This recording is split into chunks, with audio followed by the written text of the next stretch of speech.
تقریباً 4 مہینے تک آپ مکے میں رہے. ایک جملہ سنجھے کہ نا کربلا میں آل گئی ہے صحابہ نہیں گئے کتھے سن. میں کہا انہیں آتے ہیں دساں کتھے سن. پورا نیڑے آتے ہیں دساں صحابہ کتھے سن. صحابہ کرام تھے مکہ میں اور مدینہ میں. مدینہ میں بھی امام حسین کی حفاظت صحابہ نے کی ہے, جملہ سنیا دے.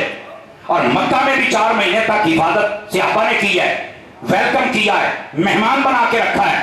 صبح دوپہر شام کا خدمت جو تھی وہ بھی صحابہ نے کی ہے. مجالے کہ کوئی آپ دا بال بھی بنگا کر جائے. میں کہا اینے صحابہ جے حسین دے نیڑے کسی نے آن دیتا ہی نہیں. دشمن نیڑے نہیں لگن دیتا. اور سننا ذرا, امام حسین نے مدینہ چھوڑا کیوں؟ کہ لڑائی نہ ہو جائے. مکہ چھوڑا کیوں؟ لڑائی نہ ہو جائے. کوفہ جب پہنچنے لگے تو راستے میں راستہ روک لیا گیا, امام نے لڑائی نہیں کی. پتہ چلا کہ مسلم بن عقیل شہید ہو گئے, لڑائی نہیں کی. 10 محرم کا دن چڑھ گیا, 3 دن کا پانی بند ہے, لڑائی نہیں کی. پہلا تیر امام حسین نے نہیں پیتا, لڑائی نہیں کی. کیوں؟ حسین امن کا نام ہے. حسین کس کا نام ہے؟ امن کا. میرے حسین نے لڑائی نہیں کی, میں آپ کو بتا رہا ہوں. پہلا تیر جب عمر بن سعد نے پھینکا نا, تو آپ نے کہا یا اللہ تیرا شکر ہے, نہ میں لڑائی چاہتا تھا نہ میں نے کی ہے, اور ابتدا انہوں نے کی ہے. امام حسین تو امن کا نام ہے. پتہ چلا حسین کا جلسہ ہو تو امن جانا چاہیے. امام حسین کا جلسہ ہوتا ہے, کوئی صحابہ کے خلاف باتیں, کوئی اہل بیت کے خلاف باتیں. میں کہا بندے پڑھو, سمجھو میری طرف آئی, خبردار کوئی نبی پاک کے صحابہ اور اہل بیت کے خلاف بات کرے. جلسہ امام حسین کا تو ذکر بھی امام حسین کا کر رہے, حقائق بتا, اعتراضوں کے جواب دے, پتہ چلے کوئی بندہ صحابہ اور اہل بیت کا دفاع کر رہا ہے. اب یہ جو کہتے ہیں صحابہ کہاں تھے, ادھر دیکھیں بھائی جان. پہلی بات یہ ہے کہ یہ واقعہ نبی پاک کے پردہ کرنے سے 50 سالوں کے بعد پیش آیا. کتنے سالوں کے بعد؟ امام حسین کی عمر اس دن 7 سال 7 مہینے 7 دہاڑے جس دن نبی پاک نے پردہ فرمایا. تو اس کے بعد 50 سال, تقریباً 56 57 یا 58 سال عمر پڑ گئی امام حسین پاک دی. یعنی آپ اس وقت بچپنے کے عالم میں تھے جب نبی نے پردہ فرمایا. تو جو بڑی عمر کے صحابی تھے اکثر فوت ہو گئے تھے, شہید ہو گئے. تو لفظ ہے نا کربلا دے وچ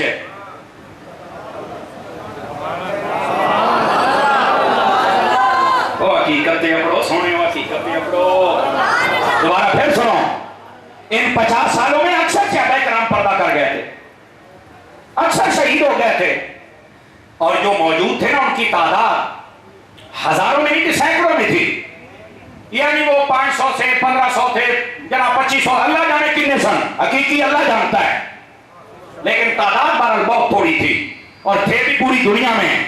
اور ادھر سننا, امام حسین نے کسی کو بلایا بھی نہیں ہے. کوئی مائی کرال ثابت کرے کہ امام حسین نے جنگ کا اعلان کیا, امام جنگ تے گیا تھے, امام دین بچاؤ گیا تھے, صحابہ کرام کیوں نہیں؟ جاہلا, امام پاک نہیں گئے, امام پاک اعلان نہیں کیا. اس کی میں وجہ بتا دو. ادھر دیکھو, اگر امام حسین نے جنگ کرنی تو جنگ کس سے تھی؟ بولو, ان میں تو فرق دس.